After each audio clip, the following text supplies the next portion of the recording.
राजस्थान की तपती धूप में अरावली की पहाड़ियों पर एक किला खड़ा है जिसकी दीवारें सिर्फ पत्थर की नहीं हैं। इनमें सदियों की वीरता, बलिदान और एक ऐसी खौफनाक कहानी कैद है जो आज भी रूह कंपा देती है। ये है चित्तौड़गढ़, आग का किला। सोचिए, ये शब्द उस रात कहे गए थे जिसके बाद हजारों जिंदगियां आग में समा गईं।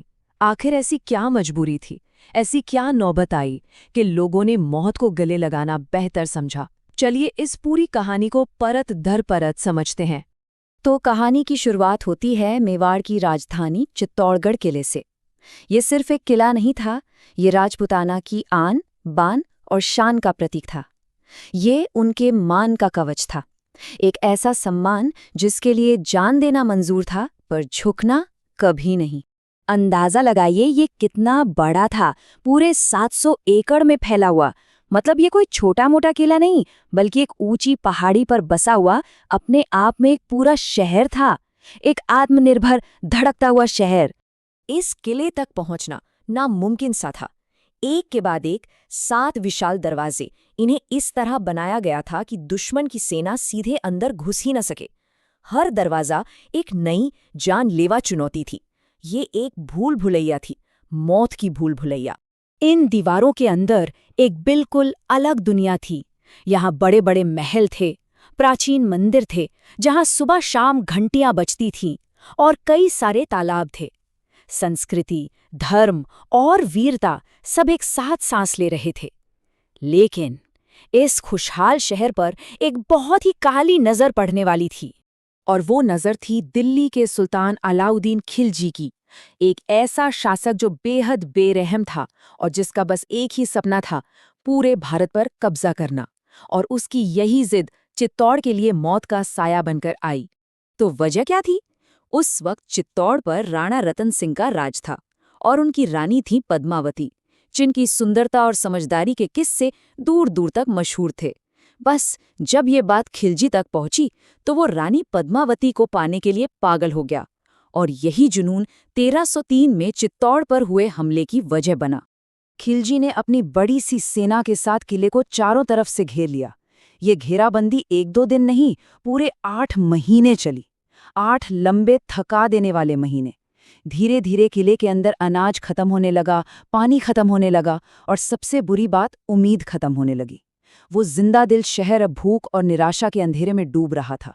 और यहीं से कहानी उस खौफनाक मोड़ पर आती है जहां खत्म होते अनाज और निश्चित हार ने किले के लोगों को एक ऐसा फैसला लेने पर मजबूर कर दिया जिसके बारे में सोचकर ही आज भी रोंगटे खड़े हो जाते हैं।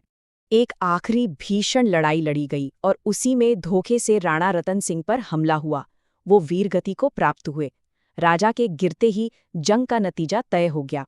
जैसे ही ये खबर किले के अंदर पहुंची, उम्मीद की जो आखिरी किरण बची थी वो भी हमेशा के लिए बुझ गई। जब हार तय हो जाती थी तो राजपूत महिलाएं अपने सम्मान को बचाने के लिए जौहर करती थी। इसका मतलब था दुश्मन के हाथों जिल्लत की जिंदगी जीने से अच्छा आग में कूदकर जान दे देना। ये सिर्फ एक शब्द है, इसकी असलियत कहीं ज्यादा भयावह थी। और जौहर के ठीक बाद पुरुष साका करते थे। मतलब जौहर की आग शांत होने के बाद वो केसरिया बाना पहनकर भूखे शेर की तरह दुश्मन पर टूट पड़ते थे। ये जीत के लिए नहीं, बल्कि सम्मान के लिए मरने की लड़ाई थी। एक ऐसी लड़ाई जहां से कोई वापस नहीं आता। जरा उस रात के बारे में सोचिए। किले में मौत जैसा सन्नाटा था। महिलाएं दुल्हन की तरह सज रही थीं, लेकिन अपनी शादी के लिए नहीं, अपनी मौत के लिए। अपने बच्चों को, अपने भाइयों को आखिरी बार देख रही थीं। उनकी आंखों में डर नहीं था, बस एक अटूट, खामोश संकल्प था। रानी पद्मावती आगे थीं, और उनके पीछे हजारों महिलाएं एक विशाल अग्निकुंड की तरफ बढ़ रही थीं। और फिर एक एक करके वो सब उस धधकती आग में जिंदा समा गईं। उस रात पूरा किला चीखों से नहीं, बल्कि एक भयानक, मातमी खामोशी से गूंज उठा था। अगली सुबह जब जौहर की आग ठंडी भी नहीं पड़ी थी, किले के दरवाजे खुले। अंदर से केसरिया बाना पहने राजपूत योद्धा निकले, जिनका अब खोने के लिए कुछ नहीं बचा था। वो जीतने के लिए नहीं, बल्कि सम्मान के लिए मरने निकले थे। और फिर आखिरकार खिलजी की सेना किले में दाखिल हुई, उसे वो मिला जिसके लिए उसने ये सब किया था। क्या थी उसकी जीत की कीमत? चलिए देखते हैं कि विजेता सुल्तान को अंदर क्या मिला। खिलजी ने एक खाली किला जीता। उसे ना रानी पद्मावती मिली, ना राजपूतों का आत्मसम्मान। उसे मिली तो बस जौहर की गर्म राख, लाशों से भरी खामोश गलियां और एक ऐसी कहानी जो उसकी जीत पर हमेशा एक सवाल बनकर खड़ी रहेगी। और सबसे सबसे खौफनाक बात यह है कि चित्तौड़ में ऐसा पहली और आखिरी बार नहीं हुआ था। इस किले की दीवारों ने एक नहीं, दो नहीं, बल्कि पूरे तीन बड़े जौहर देखे थे। कहते हैं आज भी जब कोई चित्तौड़गढ़ की उन खामोश गलियों से गुजरता है तो ऐसा लगता है मानो वो पत्थर आज भी उस रात की कहानी फुसफुसा रहे हैं।